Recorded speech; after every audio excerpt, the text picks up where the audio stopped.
साजिद हबीब साहब, इसी इशू की तरफ आऊंगी कि अब जो गल्फ कंट्रीज बैक फुट पर चले गए हैं, ये तो एक तरह से इंडिकेटर है, इकोनॉमिकली नहीं, जैसे पूरे के पूरा गल्फ डिपेंड कर रहा था अमेरिका पे, हमें कुछ हो गया तो अमेरिका आ जाएगा, हमें कुछ हो गया तो अमेरिका आ जाएगा, लेकिन अब I think picture is very clear to the gulf countries as well.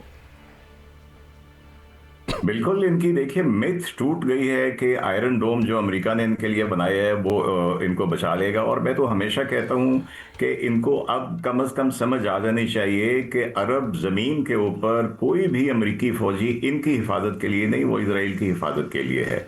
तो ये जैसे आपने कहा, और फिर आप देखिए कि हिस्टोरिकली आदत क्या रही अमेरिका की, जहां पे हमला करना होता है वहां पे नेटो को बुलवाता है, या लेट्स से कुवैत को लिबरेट कराना है, उसके बाद वो इनको बिल दे देता है कि इतने बिलियन डॉलर आप दे दें, फिर इसी बहाने अपना वो अपने वेपन्स और जहाज और क्या क्या कुछ इनको बेचते हैं जो इनके किसी काम नहीं आए। जो बिलियंस की इन्वेस्टमेंट ऑलरेडी हुई हुई है वो भी किसी काम नहीं आई इनके। तो I think this is going to be very positive, एक चेंज आएगी इंशाल्लाह ताला। और जैसे पहले ब्रिगेडियर साहब ने कहा कि रिजीम चेंज तो इनका फेल हो गया और डिसेंट्रलाइजेशन की तरफ चले गए। मैं एक बीच में बात करूंगा भट्ट साहब के लिए, बड़े वो जज्बे से जिस तरह हमेशा बोलते बता रहे थे कि वो ईरान ने कहा है कि यहाँ से स्ट्रेट ऑफ हॉर्मुज से जो चाइना के और रशिया के जहाज गुजर सकते हैं। भट्ट साहब मुबारक हो, उधर भारत को अमेरिका ने इजाजत दे दी है कि वो 1 महीने के लिए रशिया से पेट्रोल ये तेल खरीद सकता है। और मजे की बात है कि रशिया ने कहा है कि पहले तो डिस्काउंटेड हमारी ऑफर थी, now is no discount, market का जो लेटेस्ट रेट है इसके ऊपर मिलेगा। So that has happened with India. Iran ज़कात बड़े शौक से देता है। जी बिल्कुल बिल्कुल।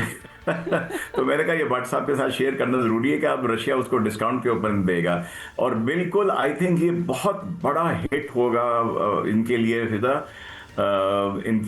अमेरिका के लिए, कि अगर ये इनकी जो है इन्वेस्टमेंट जो प्लान थी ये रुक जाती है। जैसे पहले ही हम डिस्कस कर रहे थे कि अभी ईरान और सरप्राइज दे सकता है,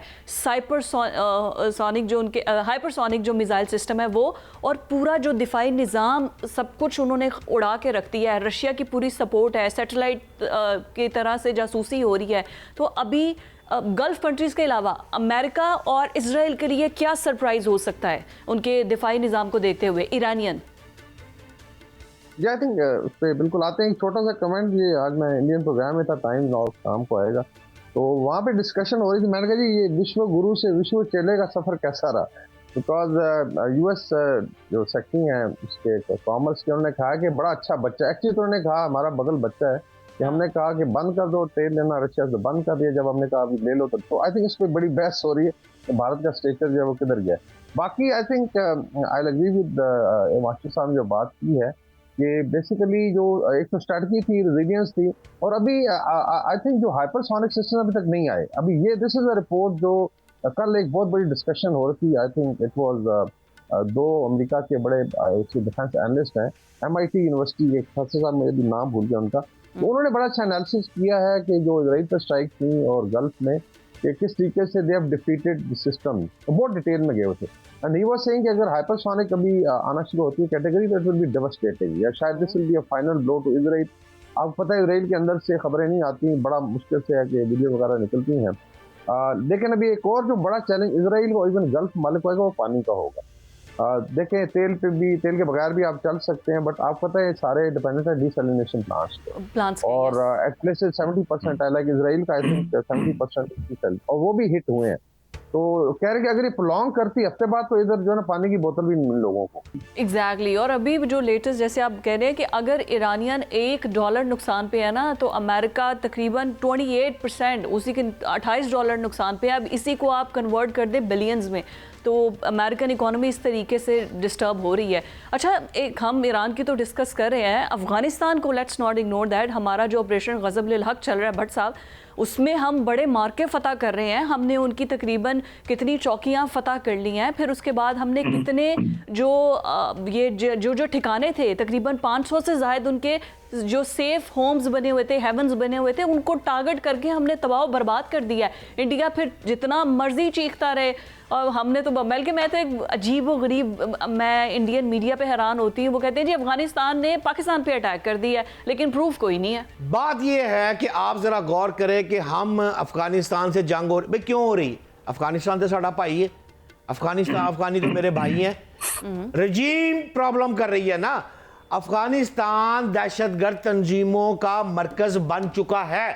2021 में मेरा ख्याल है अगस्त की यह बात होनी चाहिए कि जब तालिबान ने वहां पर कब्जा करके तमाम इंटरनेशनल तंजीमों को, दहशतगर्दों को दस्तावेजी शक्ल दे दी कि आओ जी बह के फसाद बर्पा करिए। ये 2021 की बात है। अच्छा, मैं अगर इनको बात करूंगा ना तो ये कहेंगे जी भारतीय मीडिया जैसे झूठ बोलता है, ये भी साफी जो है ये झूठ बोल रहा है, इल्जाम पर इल्जाम लगा रहा है। मैं ऐसी बात नहीं करता, फैक्ट एंड फिगर की बात कर लेते हैं आज जी। 2025-2026 अगर आप यूनाइटेड नेशन की 35वीं 36वीं 37वीं रिपोर्ट पढ़ ले तो 4 लाइनों की रिपोर्ट। 35वीं रिपोर्ट में वो क्या कह रहा है? 35वीं रिपोर्ट में फरवरी 2025 वो कहता है अलकायदा की क़यादत की अफगानिस्तान से तंजीम नौ की निशानदेही की गई है।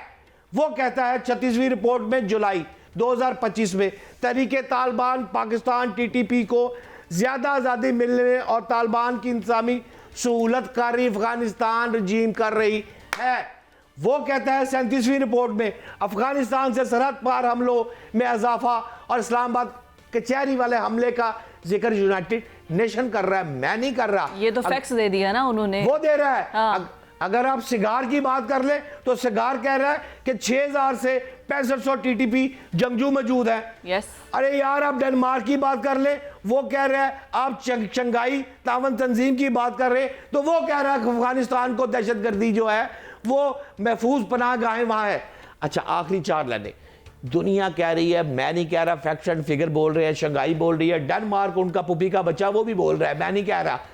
सवाल यहाँ ये है पाकिस्तान का मसला की है और पाकिस्तान चाहता क्या? पाकिस्तान पे इम्पैक्ट आ रहा है।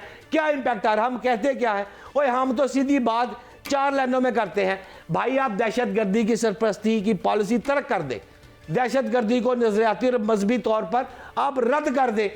पाकिस्तान दहशतगर्दी में जितने भी अफराद है गिरफ्तार कर साढ़े हवाले करो। Yes. तो ਅਸੀਂ आप आ जाएंगे, आप आके चुक लांगे। साजिद हबीब साहब त्यारा उड़ाना जानते ने, ब्रिगेडियर साहब ट्रंक चलाना चलाते ने और मेरे इस तरह के शेर जवान जेडे इस वक्त जा रहे ने। लिहाजा इज्जत आबरू से जी। आपको अफगानिस्तान के रजीम एक जिम्मेदार रियासत की तरह बर्ताव करेंगे। हम आपके भाई हैं, अफगानी हमारे भाई। बिल्कुल। और हम तो पहले ही कह रहे हैं कि हम कब जाते हैं, हम तो सिर्फ ये कह रहे हैं कि आप अपनी सरजमीन को हमारे खिलाफ इस्तेमाल ना होने दें। वहाँ से जो आपके काबू में नहीं आते हमें बता दें, हम आके कंट्रोल कर लेते हैं।